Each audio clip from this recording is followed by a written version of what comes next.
All right, so I decided to do my presentation over the Joe Bologna's restaurant here in Lexington, so we will hop right into it. To me personally, this place matters because of its sentimental value and its connections to me and my family. Me and my family used to always eat here after we would go to church, and I remember us all just enjoying the unique atmosphere of the restaurant. And I also remember my dad repeating to me the story of how the restaurant was an old church and how it was transformed into what it is today. And in addition to this, before I was born, my mom and dad had their wedding dinner at this restaurant. So that's just even more of a sentimental tie that me and my family have to the restaurant. And my mom and dad will still tell me today that they remember that the restaurant has stayed practically the same since it opened in presentation and customer service. And just, we all just still enjoy it to this day. And this place matters in general because of its value to the Lexington economy as a small business, and because it stands as a wonderful, easily accessible, and popular example of Gothic architecture from the Victorian era. Joe Bologna's being a restaurant exposes people to historical preservation who may not have known anything about it, while stimulating the economy of Lexington and giving people a useful and practical service. So, a little bit of history about the site. The land was purchased in March of 1890 by the congregation of the First Presbyterian Church of Lexington. It was dedicated in April of 1891 as the Maxwell Street Presbyterian Church, and by August of 1891, they had fully built and constructed the church. The congregation eventually outgrew the building and they decided to move, so in April of 1912 it was sold to the Ohave Zion Jewish congregation. Soon after, in 1914, it was rededicated as the Jewish synagogue in Lexington, starting with just 25 members. And later on in the 1980s, many of the members of the original church had moved out to the suburbs, and the temple leaders decided to follow.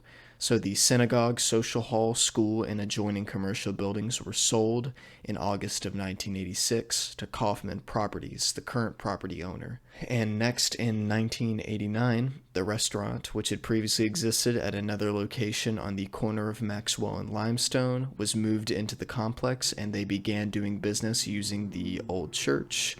The building and the land itself, I thought it was interesting, are listed on the National Register of Historic Places, and I also just thought it was nice to note that Joe Bologna's is celebrating their 50th anniversary as a business in 2023. For the preservation story, I actually tried to get an interview with the business owner himself to get more information on the specifics of the preservation process and the building's listing onto the National Register, but unfortunately they never got back to me, so I have to go off of the available information on the internet. So to start, during the remodel to change the Jewish temple into a functioning restaurant, a deliberate effort was made to preserve the style and atmosphere of the original building. A completely new loft was added to increase dining capacity, which you can see in my later photos. The stained glass windows are the originals, but are now protected by shatterproof glass. That's a thin layer on the outside. Inside, the loft chandeliers, which you can see in the top right image, are refurbished from the original synagogue. And it's also, you can kind of see it in the bottom left image. The floors are the same Eastern Kentucky pine that was installed in 1891, and they have simply been sanded and refinished. And in that same image, the bar, which you can see now stands in the original pulpit area. But even there have been efforts taken to preserve some of the original materials, such as the wood and the carpeting. And in keeping with the decor, the wood is poplar wood and the glass is etched in a diamond pattern to match the design of the stained glass windows, which you can see in my bottom right image. And in that image, the booths and tables were actually custom made with wooden fabrics chosen to complement the colors of the windows. And the dominant feature of the building, which you can see in this image right here, the 18-foot tall stained glass window is the original, and I think it keeps the very interesting and beautiful and elegant quality of the building still intact to this day. And I personally think it's the most unique and notable aspect of the original building that's still intact. Some threats to the site were the COVID-19 pandemic, which posed a huge threat to the business and in turn the property itself. When the COVID-19 pandemic was in full effect, Joe Bologna's had no choice but to close for several weeks because of social distancing. This loss of income posed a possibility for the owner to lose his business and ownership of the building itself. It's important to note that the effects of COVID can still be seen in the business, as they are forced to stay closed on Mondays, and they are relatively short-staffed in comparison to how they were before the pandemic, but they still remain to pull in just as many customers and serve just as many customers.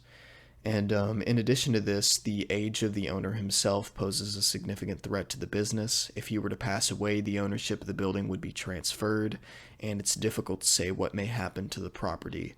Alterations could potentially be made to the original building that damage its historical integrity, such as the material of the interior and exterior of the building being changed to something more modern or contemporary.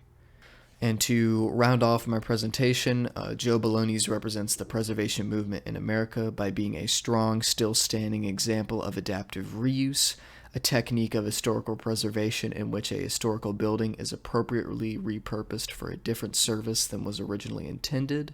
Adaptive reuse is extremely sustainable and helps to minimize the negative impacts that building can have on the environment. And the building itself also showcases the Gothic style of architecture, which is a style that has been prevalent in the preservation movement for many years.